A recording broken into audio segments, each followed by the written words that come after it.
Hey, hello everybody, welcome to another exciting list video. Today we're going to be talking about our 5 least favorite scenarios, so buckle up. This is going to be a good one.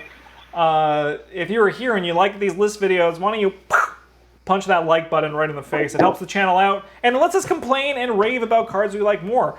We can talk about Mark Harrigan in more videos. You know, that's always a good thing, isn't it? Let's go with Bryn's number 5, which is the Devourer Below. Yeah, so pretty much there's a couple of things I don't like about the scenario. The first of which is that the most efficient way to clear it is to simply sit on your hands and do nothing. You wait for him to show up, and then when he does, you have so many resources piled up, you just dump everything into him, and hopefully he dies first. You basically sit still for a stat check after 15 turns, and that's the best way to clear this one. The second thing is, like, when you're introducing new players to the game, this is the last part of the first campaign, and people don't like losing. Yeah. But that's what happens with this one, mostly. Yeah, it's kind of like like it's winnable, but like you gotta know what you're doing. Yeah, and your first time through, you're just gonna be throwing Lita at him, and then you're gonna be like, well. Like, the story's fine. Like, I like the way the story played out, but gameplay-wise, I feel a bit underwhelmed. It's unsatisfying. Yeah, exactly. Either you get crushed, or like you're like, yeah, there's our Deus Ex Machina. Yeah. This character that we never really had time to form an attachment to. And in comparison to, like, Midnight Masks, which is one of the best scenarios the game has, the Devourer Below really just isn't up to that thing's level. Like, not at all. It is a bit disappointing. Yeah. My number 5 is Undimensioned and Unseen. I don't like this scenario. That's why it's on my 5 least favorite. Wow, what an opinion. But it's the feeling I get whenever we're about to go it. I'm like, okay, let's watch the random chance of how this guy moves. Hopefully moves into the same place for 90 to 120 minutes. In our paper playthroughs, this is always the longest video, and it's just the same thing over and over again. The Return to does make it better slightly by having a little bit of variance in the monsters. Like when we recently did our Chaos run and Travis requested to not look at the same monster for 120 minutes, was the right choice. But overall, big improvement. I don't dig this scenario. It's just so long, and you just do the same thing for such a long time. Oh yeah, when we do our Dunwich campaigns, we're usually like, yeah, we can knock out 2 or 3 scenarios, but Undimensioned, Unseen, we're like, this is what we're playing today. Yeah, just this one. Yeah, the number of times we've had the conversation where we're leaving, it's like, yeah, we can get through 2 more next week, and I'm like, no, we have Undimensioned and Unseen next week. And it's like, oh, okay, we know. Yeah, we'll do that and play a short game afterwards, maybe. Yeah. Travis, what's your number 5? Echoes of the Past. Is that really the pack art for that? Yeah, it is. It is. I don't like this one because, let me double check, this is actually one I don't like. This is the one at the Historical Society, right? Yes, yeah, it is. Yeah. I don't like this one because it's just, like, the entire scenario kind of hinges on how fast you can get to those 2 guys at the top and kill them before they gobble up clues. Yeah. If you get stalled on the way there, you're probably not going to have a good time, and if you crush them on turn 1, then you're just, the rest of the scenario is a breeze. Yeah, it's pretty boring. It's a pretty boring scenario. Yeah, it's just filler. It feels like filler garbage, which, like, I think this is definitely the low point of the Carcosa campaign, and it's good that it's so early. Yeah. But yeah, no, I'm with you. It's just not exciting, and it really depends on it. Like, I remember when Megan and I played through Carcosa, and we redid this one because we got crushed, right? And she was like, I don't know what I did wrong. And I'm like, well, just, if you get stopped, you just can't do it. All the cards buried. Yeah. I do like the design of the idea. I like the location. I like the Historical Society, but I think the gameplay itself just isn't enjoyable on that one. Yeah, racing against like the bad guys is like kind of a nice concept story thing, but it's just the execution not well implemented. Execution's not that great. just the way that the entire scenario is decided after the first two turns. Yeah. Like that's a little tough. Cool. Like, you could almost actually just stop playing after the first 2 rounds. Yeah, yeah. Yeah, you've got a pretty reasonable idea of how things are going to come out after that. And then you look at your team comp and you say, okay, so knowing how this goes, are we going to kill the boss or not? We're not? Okay, then we'll do the clue resolution. Yeah. All right. Let's go to Bryn's number 4, which is In the Clutches of Chaos. Oh, yeah. So this one is just like, there's a lot of things I don't like about the Circle Undone. This one is just, to me, well, if I wanted to play Pandemic, I'd go play Pandemic. Very fair. I thought about this one. Yeah, like, it's a cool idea. It's just not the game I sat down with the intent of playing. Yeah. I'm biting my tongue on this one because it might be showing up later in my list, so I'm going to save my... Oh, okay. Okay, right on. Yeah, I was going to pick a different Circle Undone scenario. The one where you have to light the braziers or unlight the braziers, whichever side of the thing you're on. Yeah. Because that one's just an arbitrary, like, yes-no switch. Where you're like, which side are you on? And you're like, I hadn't picked one yet. And they're like, you have to now. I forget what... It has a name similar to Undimensioned and Unseen. I'm trying to remember what that one's called. And by try to remember, I mean I'm Googling it. No, but in the Clutches of Chaos was the one from that cycle that won out. Just because, like, while Pandemic is a neat game, I didn't sit down to play Pandemic. That one with the Brazier is called Union and Disillusion. So I'm going to talk briefly on Shattered Aeons, but we will be coming back to this one. I can promise you that. A lot of my anger towards Shattered Aeons comes from when we tried to get the perfect ending, and I just realized how noisy this scenario is. This scenario doesn't really have, like... it doesn't feel like an exciting time. Like, normally the final scenario is a huge, big moment. I respect the fact that Yig wasn't the final boss for the Forgotten Age, because generally Yig, in both the Mythos and in all the Arkham Files games, is one of the easier ancient ones. However, it did not excuse, I think, Depths of Yoth being so good and then Shattered Aeons just being 90 minutes of noise. Like, if you really think about it, so much happens in that scenario, and none of it is really that fun. You take meat damage for moving into places because you got to take meat damage. Then later on you take brain damage because it's not meat damage, but it's the same theory, so let's just do it again. And then you just have some messy boss fights with a total up to 3. It's just, we'll talk about this more later, but that's just my general, the appetizer for why I don't like Shattered Aeons. Travis, what's your number 4? I got the Wages of Sin. This is the one with the heretics in it. I just find this one mind-numbing to play, especially with how, like, RNG dependent it is. Where you're like, man, I hope we get the one that's, like, near to the location that it needs to be, and we dump a bunch of resources into something that's going to be near impossible to do. Yeah. Like, in my memory, pretty much every time we've played this one, we've come down to just like, well, I hope this is the right one. Yeah, that's fair. This one was close to my list because it's very similar to Undimensioned and Unseen, right? Where you're kind of just doing the same thing and then you hope that luck works out for you. It's not even like interesting story-wise. There's just like 6 ghosts or 4 ghosts. And like, there's nothing unique about the ghosts. They're all just ghosts. Even when you flip them over, they're just ghosts, but they're tied to a different location. You're like, cool. Yeah. This one did feel like a very ham-handed way to introduce the concept of Keziah Mason existing beyond the Brown Jenkins scenario. Yeah. Yeah. And like, no, that wasn't just a dream. It's real, I promise. Yeah. This one, I do like. One thing, this scenario that I do like, it doesn't outweigh everything else, but I like the haunted things and like it becoming spookier. Doesn't this one also have 2 decks, which is a bit messy? 2 encounter decks? Oh, yeah. This one has a spectral encounter deck and a regular one.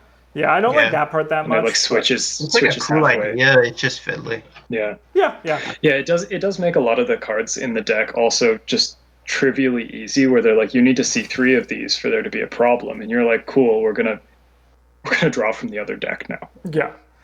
I also while I was making these little images for this, I hate the pack art for Wages of Sin. No, no, choose That's card better art pack too, but art. you've just never played with it. It's a really good card. Just choose one of the ghosts going, ha, man. All right, let's get to Bryn's number 3, which is the Heart of the Elders. I think we should just put a Yeah, we'll talk more about this later. it's Yeah, coming like up. it's gonna be higher up the list on other people's. Yeah, No, it wouldn't. Don't say that. My number 3 is In the Clutches of Chaos. Like I have never had a good time with this scenario. Like, it's not as mind-numbing or as my number 1, and it's not as oppressive as my number 2 that's coming up. But I want to play exactly what Bryn said. I want to play Arkham Horror, the card game. I don't want to do this weird sub game that allows me that forces me to not play my deck or just the game as I want to play it. A lot of other scenarios will change it and put things on its head very elegantly. I think this one just comes in with a sledgehammer, hits you 3 times and say, wasn't that fun? And then walks out of the room, right?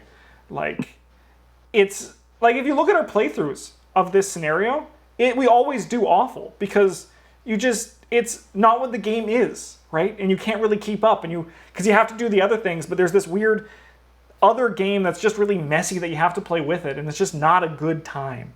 It's just not a good time. yeah. Packard's fucking sweet though. I love those. It's a neat idea. It's just very poorly executed. It feels. Yeah, it's just it's not Arkham Horror the card game. Yeah, like the oh man, what's the organist one called? That one. Phantom of Truth. Phantom of Truth takes the idea of the game and flips it around very nicely. Yeah. Where you're still playing Arkham, just like different things matter. Yeah. Yeah, not like a whole new. It's like the island deck in Lord of the Rings. The thing we always talk about is too much. I feel like this scenario is just too much. Hey Travis, why don't you talk about your number 3? Is this the last time this shows up? Yes, yeah. Okay. Yeah, Sheridan on Aeons is pretty shit. Like Justin said, there's like lots of. It's just like a pile of stuff. Like you play one half the scenario and then you like go to the other half of the scenario and it's the same thing but different. And then the formless spawn shows up and they're like, yeah, you gotta keep the other half of the board in play, but you're never going back. Except like there's some disastrous problem when you're like, oh, you gotta spawn cultists over here. Like, guess we'll just lose. Yeah. It really feels like you had the big boss fight with Yig, and then they were like, oh yeah, there's a story we have to finish. And it's so. My biggest complaint about this one, I think, is it's so unsatisfying to beat. Either you have to like beg for your life or whatever to either Alejandro or other lady Ishtaka, or you gotta not just like have done everything perfectly up to that point. You also have to like just crush the scenario, which is hard. It's hard. No, like you get to the end and they're like, oh yeah, there's this secret true ending that's like an actually good one, but unless you did everything perfectly throughout the entire scenario, which you didn't know about, like, or throughout the entire campaign, which you had no way of knowing what was good, then like get wrecked. Yeah. No, I think this campaign would have ended better if the secret ending were just the last half of this campaign module. Yeah. Oh like, yeah. That's like if we play like the shattered bit and then we just move on to the secret ending, and I think that would be a nicer, a better, and a cleaner ending. Mm-hmm. And like, don't get me wrong, like it was a cool ending for like story wise. Yeah. But like the fact that your reward for going through all that and doing it all perfectly, and then like just crushing this last scenario to be able to have the privilege of playing the first like 2 scenarios again, it's just like like those weren't even good scenarios. Yeah, with I think as a whole, Forgotten Age, we don't like this group. Travis especially, like we know that about him. But I think the rest of mine are all also Forgotten Age, so surprise. I think a big thing about Forgotten Age is that I think overall the story for it is pretty cool. It's like a pulpy Indiana Jones kind of thing where we travel through time and become Yithians for a bit, yada yada yada. But just the mechanic, like the way that it's all presented and all that stuff makes it really messy. And I completely forgot, like, with the correct me if I'm wrong, I could be wrong about this, but when the formless spawn shows up in Shattered Aeons, you don't even want to kill it, right? Because doesn't it come back if you did kill it? It just spawns again, yeah. Like that, Yep. why? Like, why? It just feels like the game designers are like, they trick you, but like you didn't even know that it was like possible to answer wrong, and they just sit there and laugh at you. They're like, haha, you screwed up, dude. Forgotten Aeons, Forgotten Age really reminds me of the Heirs of Numenor from Lord of the Rings. It was the third big cycle, and they were just like, fuck it. Let's just punch them in the face 3 times, right? Anyways, we should move on because we have more Forgotten Age to complain about for sure. Let's go to number 2, Bryn's number 2, which is the Unspeakable Oath. So I would like to start off by saying I fucking love this scenario. It's so good. Yeah, just like everything about it is incredible. However, I've played this scenario 5 times. I have survived this scenario once. The very first time we played it, and I didn't even know that I could die there. Yeah. I honestly, Bryn, I think that's why you lived, is because I you think did so, not yeah. know Like, you could die. Yeah. So yeah, anyway, this scenario is a bit of a personal nemesis of mine. It's kind of a love-hate relationship. Like, everything I really enjoy actually playing it. I don't enjoy trying to finish the damn thing. Travis, next time we play this one, we need to do like a Saving Private Bryn scenario where we just make sure he gets out. At the cost of our own lives, we just gotta make sure Bryn gets out. I suppose Doesn't matter if we die. The part of this that I like the least is the part where you are setting up for the next scenario and your friends are doing that, but you're building a new deck because you died. Yeah. All right. Travis, should we talk about the Boundary Beyond? Yeah, this one's also shit. It's like really hard, and it does that thing that they like to do in the Forgotten Age, where like you're doing good, and then they just kind of kick you in the face. Yeah. At the end. I'm thinking of the right one, right? This one was like the transforming places. Yeah, the places that turn from the present to the past, and then there's the boss fight that comes out of nowhere that I always don't remember exists. Yeah. Yeah, this one's like just frustrating, especially with so many things that are like, oh, you gotta like put one clue on this location. You can just get screwed over when you're trying to win it. You're like near the end, they're just like, oh, put like a clue on these 2 locations. You're like, good, instead of getting 4, we got 2. Thanks. Mm-hmm. And then there's also just so many things that can also just put you behind as well, right? Like suddenly you can just, your progress on a location can all of a sudden you're back in the present again, which I understand the flavor behind it is that time is all wibbly wobbly right now, but it just feels so awful to play. And then by the end, when the boss shows up, you're just like, let's just like kill her and just get out so we're done, right? Like it doesn't feel exciting.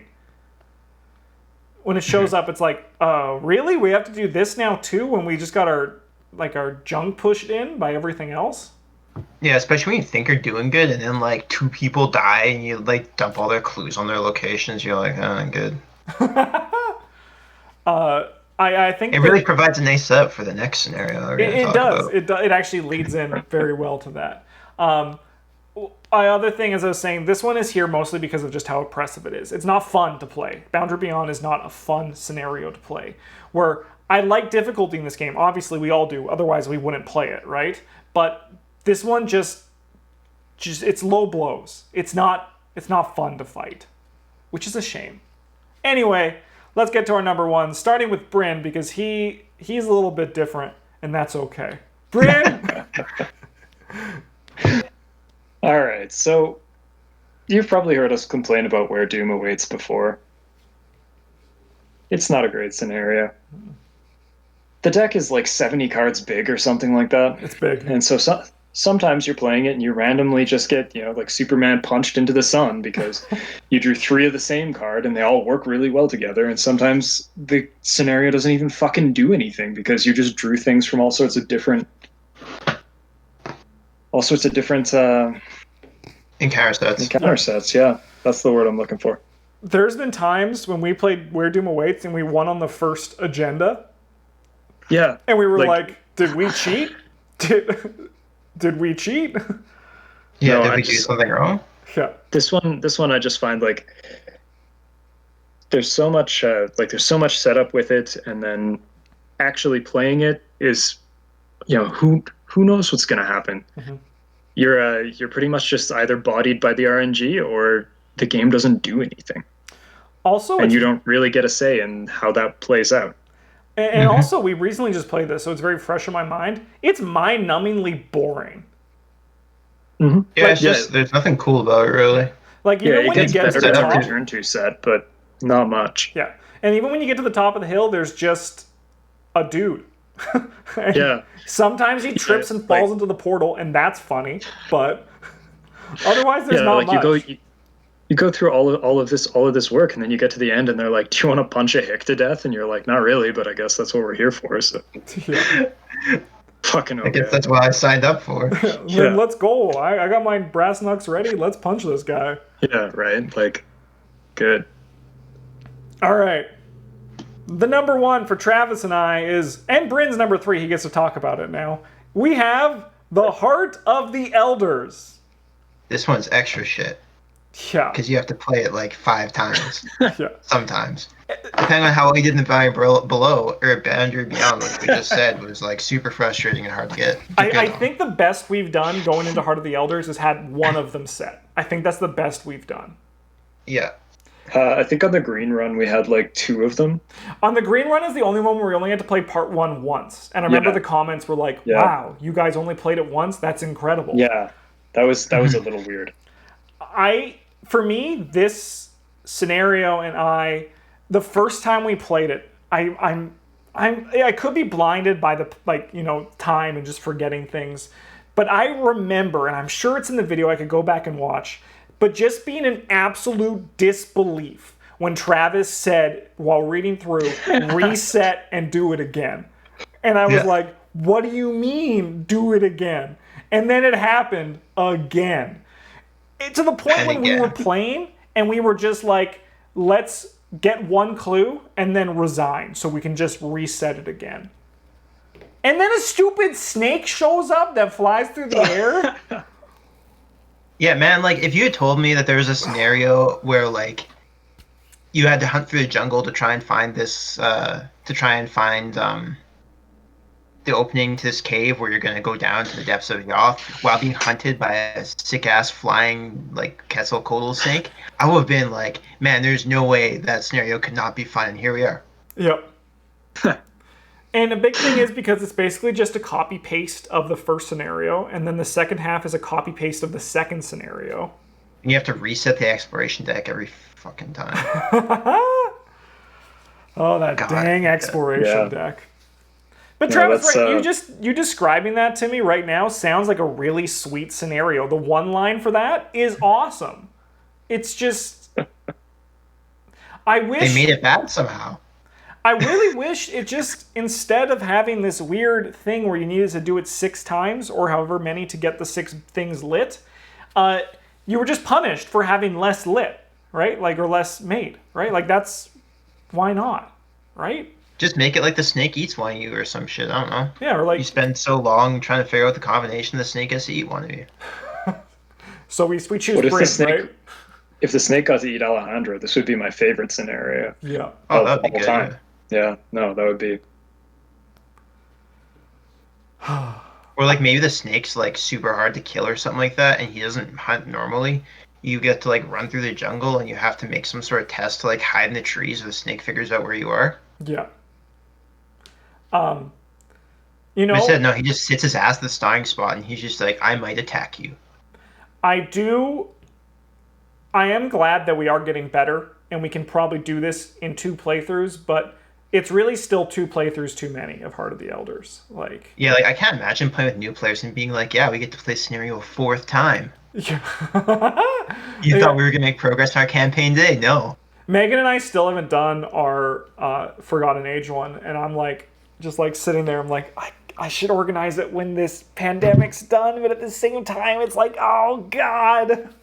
Yeah, like, can you imagine doing a play session with someone who's like newish to the game, and then being like, "Yeah, we're done for the day. Come back next week, and we'll play the same scenario again an indeterminate amount of times." No, you don't get to use experience or change any cards in your deck. We're just gonna keep face slamming this until we get it right. We're in some sort of jungle like Groundhog Day, so buckle up. Let's go. And the art on this pack has nothing to do with it other than it's like dead guy in the jungle, which is you because you died of boredom.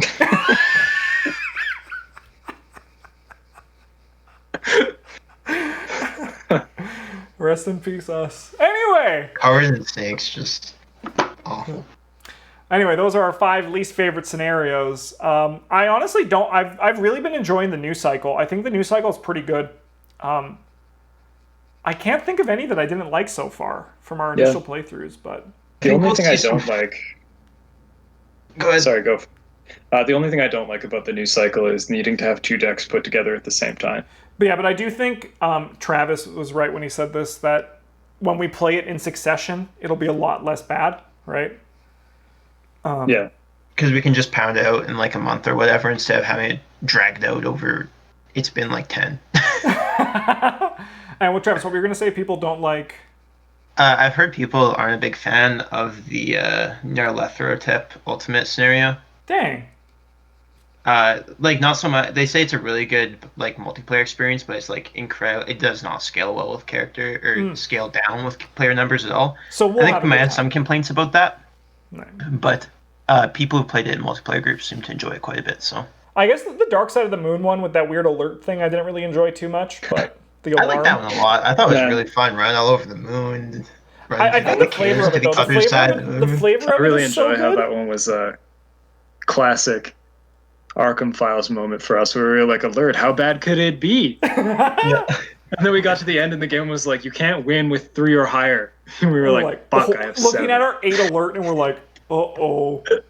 Uh-oh. But I'm really excited to replay those. I don't think any of them will replace what's on my list, though. I think overall this cycle was really flavor-wise and concept-wise is good. I also really enjoy the Dark Side of the Moon one because like it was all the stupid tropes that we had known from like Arkham Second Edition. Oh yeah. We were like, maybe there's gonna be cats on the moon, and then there were. Man, the freaking like, oh my God. I'm with you on that, Travis. That the flavor of that cycle is incredible. Mm-hmm. All right, It's so but much I'm gonna fun. end this video. We'll see you guys next week. Let me know in the comments below your least favorite scenarios and why is it Heart of the Elders.